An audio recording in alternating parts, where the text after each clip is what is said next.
Baada ya Yeremia maombolezo. Unajua wengi watababaika pale. Kitabu cha Maombolezo sura ya 3 na mstari wa 21. Najikumbusha neno hili, kwa hiyo nina matumaini. Tarudia 21 mpaka 23. Najikumbusha neno hili, kwa hiyo nina matumaini. Ni huruma kwa Bwana kwamba atuangamii, kwa kuwa rehema zake hazikomi. Ni mpya kila siku asubuhi, uaminifu wako ni mkuu. Haleluya. Anasema najikumbusha. Nafanya nini jamani? Najikumbusha nini? Kwa hiyo nina nini? Kwa hiyo leo tunakumbushana. Haleluya. Leo tunafanya nini? Tunakumbushana kwamba kwa Bwana lipo nini? Liko tumaini. Alafu ni huruma zake ya kwamba atufanye nini? Atuangamii, kwa kuwa rehema zake hazifanyi nini? Hazikomi. Na kukumbusha rehema za Bwana hazikomi. Ni mpya kila siku asubuhi, uaminifu wako ni mkuu. Uaminifu wa Mungu ni mkuu. Ahadi za Mungu ni mpya.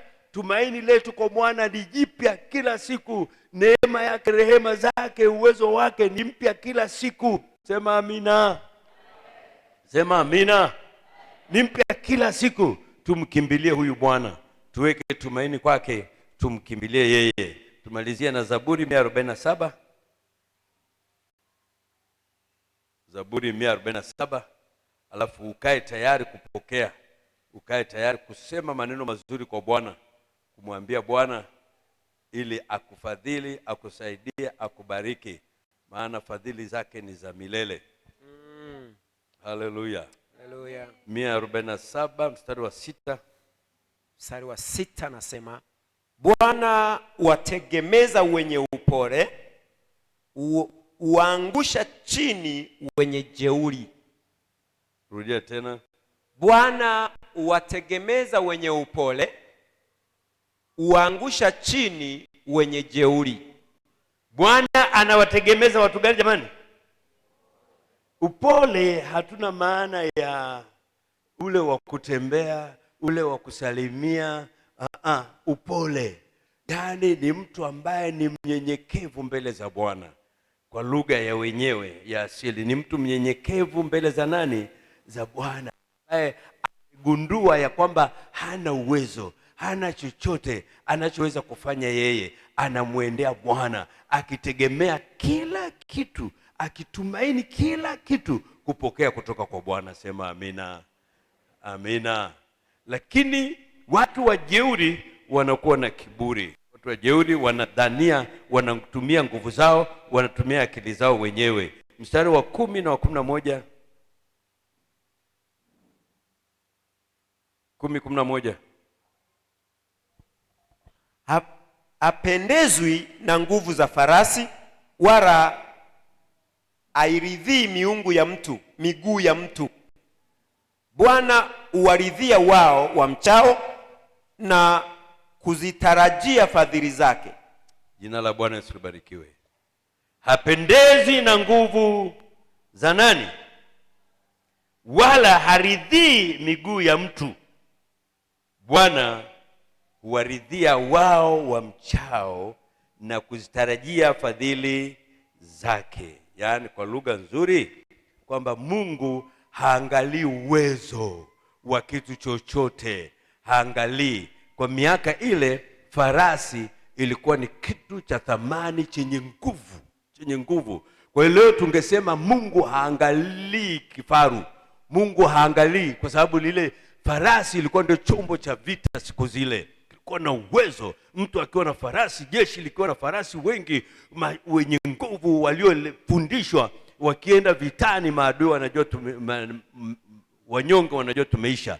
Leo kuna vifaru, kuna mabomu, kuna mizinga ya kutisha. Anasema Mungu ni zaidi ya hao. Wala havitegemei vitu hivyo, wala haviangalii. Mungu anaangalia mtu anayemcha. Mungu anayetegemea, mtu anayetegemea, yani mtu ambaye Mungu anajua kabisa kwamba, yani unajua, sijui niseme lugha, unajua Mungu sio kama mimi na wewe. Naweza nikaja kwako nikakudanganya kwamba ninakutegemea wakati sikutegemei, au ninahitaji msaada kwako lakini ninakudanganya. Lakini Mungu sio hivyo. Mungu anakujua. Yeremia anasema ulinijua toka nilipokuwa tumboni. Toka nilipokuwa tumboni nilijua. Mungu anakufahamu kabla hujawaza, kabla hujasema, Mungu anajua. Kwa hiyo tunapokwenda kupiga magoti kumwambia Mungu, naomba, wewe ndiwe Mungu wangu, anajua moyo wako. Mungu haangalii maneno. Na ndio sababu hata Sauli alipokwenda kuwapaka mafuta watoto ndugu zake na watoto wa nani? Watoto wa Yese, alipokwenda kuwapaka mafuta watoto wa Yese, Samueli akawa anaangalia sura, anaangalia maumbo, anaangalia nguvu, anaangalia uwezo, anaangalia miguu inayoweza kukimbia. Mungu akamwambia, mimi ninaangalia moyo. Haleluya. Leo kama unataka kumtumaini Bwana, unataka kumtegemea Bwana, kama unataka kuja kwa Bwana, Mungu anaangalia moyo wako. Are you serious? Umemaanisha kile unachokisema? Kweli unamtumaini? Kweli unamtegemea? Kweli yeye ndiye msaada kwako? Kweli yeye ndiye faraja kwako? Kweli unamcha yeye? Kweli unategemea upate kila kitu kwake?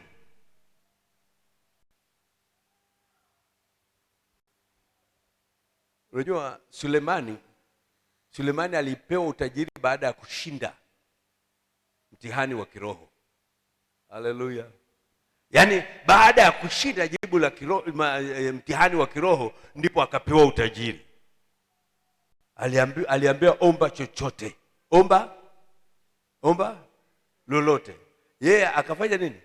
Akaomba hekima. Ingekuwa wewe na mimi tungesema Mungu, leo ile gari ile ya milioni 400 ile ndio naitaka. Yaani nataka mji wa Mwanza wote wanitambue. Mji wa Mwanza wote wanitambue. Mungu fanya. Nataka helikopta, nataka ndege. Lakini mwanaume akashtuka mapema, akasema nipe hekima tu niweze kujua kuingia na kutoka. Mungu akasema kwa sababu umeomba kitu cha maana, chukua na hivi vingine. Akatimiza andiko la Bwana Yesu, tafuteni kwanza ufalme wa Mungu na haki yake, mengine ziada. Kama una hekima, kama unafahamu leo, mtafute Mungu kwanza. Mtafute Mungu kwanza. Mtegemee, weka tumaini lako lote kwake. Haleluya. Weka tumaini lako lote kwa Mungu, lote kwa Mungu. Usikubali kusema Mungu hawezi. Usikubali kufikiri ya kwamba watu wanaomtumaini Mungu na kumtegemea Mungu na kumwamini Mungu hawa yani hawanazo, yani wamepungukiwa, yani hawezi. Hapana. Sisi lazima tuamini kwa mioyo yetu yote, kwa nguvu zetu zote, ya kwamba Mungu ni mpaji, kwamba Mungu ni mtoaji, kwamba Mungu ni mponyaji, kwamba Mungu anahuisha, kwamba Mungu ndiye ana nguvu kuliko serikali, kuliko chochote chini ya jua. Haleluya. Inahitaji maamuzi. Inahitaji maamuzi. Biblia inasema amelaaniwa yeye amtegemee mwanadamu. Kuna andiko moja, sijui nimeliweka wapi, anasema usitegemee wakuu.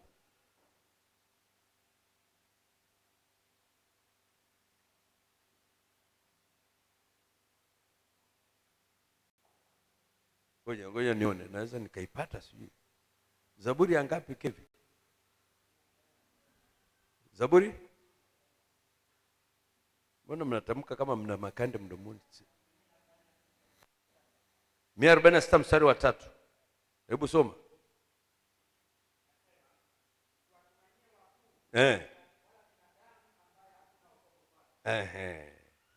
Tuko pamoja jamani? Usitumainie nani? Wakuu wala binadamu yeyote ambaye hakuna nini kwake? Hakuna nini? Yes. Hakuna wokovu kwake. Kwenye Biblia hii anasema mstari wa 3 anasema usiweke tumaini lako kwa wakuu, kwa wanadamu ambao hufa. ambao hawawezi kukuokoa. Tuko pamoja jamani? Yani usikubali katika maisha yako yote, usikubali kuweka tumaini lako kwa mkuu yeyote wa dunia hii, wala binadamu ambaye anakufa kesho. Hawezi kukuokoa, hawezi kukuokoa. Weka tumaini lako kwa Mungu ambaye anaweza kukuokoa, ambaye anaweza kukupa mahitaji yako. Tuweke tumaini letu kwa Mungu peke yake. Kama hutaki basi, lakini ndio weka tumaini lako kwa Mungu. Tuweke tumaini lako. Wewe yote unayesikia popote ulipo, kwa namna yoyote, popote pale ulipo, usiweke tumaini lako kwa wakuu wa dini, kwa wakuu wa serikali, kwa wakuu wa dhehebu, kwa mtu yeyote mwenye fedha, mwenye mali na yeyote. Usiweke tumaini kwa binadamu, atakufa. Weka tumaini lako kwa Mungu anayeokoa. Haleluya. Ninaye Yesu nimehakikisha, kamanda wangu ameshinda vita. Ninaye Yesu nimehakikisha, kamanda wangu nimeshinda vita. Haleluya. Pigia makofi na vigelegele. Kamanda Yesu Kristo, falme wa falme, yeye anashinda, yeye anashinda. Ewe mwanadamu, usiwategemee wakuu wala binadamu ambaye anakufa, hawezi kuokoa. Mtegemee Yesu Kristo ambaye yu hai milele na milele na milele. Yeye anaponya, anaokoa. Hakuna kinachoshindikana kwake. Hakuna linalomshinda yeye. Hakuna linalomshinda. Sijui tutaniambia lugha gani. Yaani hakuna lugha utakaoniambia niache kumtegemea Mungu. Yaani sijui. Yaani haina maana basi. Kwa vingi labda niache basi kuhubiri. Lakini sasa nitahubirije? Unajua Yeremia alijaribiwa akasema sasa, yaani kila nikijaribu kuacha kuhubiri mifupa inawaka moto. Yaani no way, hakuna namna. Lazima nipige injili, lazima nihubiri ya kwamba yuko Yesu peke yake. Tunampigia saluti kamanda mkuu. Yeye anaweza kuokoa, yeye anaweza kuponya, yeye anabariki, yeye anahuisha, whether you like or not. Amini usiamini, yeye anaweza. Yeye ni Mungu. Hata wapinge wahubiri wote, hata waseme nani, nataka nikwambie, weka tumaini lako kwa Bwana. Watu wanaweka matumaini yao kwenye picha za watu, kwenye maneno ya watu, kwenye maji, kwenye mafuta. Weka tumaini lako kwa Bwana. Weka tumaini lako kwa Mungu aliye hai. Yeye anaweza hata kuangusha, hata siku moja yeye atakuinua kutoka katika mavumbi. Yeye atakuweka ukae pamoja na hao wakuu usiotakiwa kuwatumainia. Ukimtumainia yeye, atakuinua kutoka chini na kukuweka huko juu. Sema amina. Kwa miguu yako tusimame mbele za Bwana. Haleluya. Haleluya. Yuko Mungu aliye hai. Yuko Mungu aliye hai. Yuko Mungu aliye hai. Yuko Mungu aliye hai. Pendwa, kama una afya, si usimame tu kwa mbele kwa miguu. Simame tu kwa Bwana. Huyu Mungu wetu wa miujiza anayebariki. Huyu Mungu mtenda miujiza. Huyu Mungu wa ajabu Nazareti. Nawaomba tumwamini huyu Mungu. Kwa ajili ya wagonjwa wote, kwa ajili ya matatizo yote, tusiwe na hofu, tusiwe na mashaka. Ameahidi kuponya. Ameahidi kuponya. Amesema kazi yetu sio sisi tunaoponya, ila amesema sisi tuweke tu mikono, tukemee kwa kidole, mambo yatatokea. Haleluya. Haleluya. Haleluya. Na kuita ukaze moyo, kumpenda Mungu, kujitoa kwa Mungu, kumwamini yeye ndiye anayekulisha, ndiye anaweza kukutunza, yeye ndiye anaweza kukupa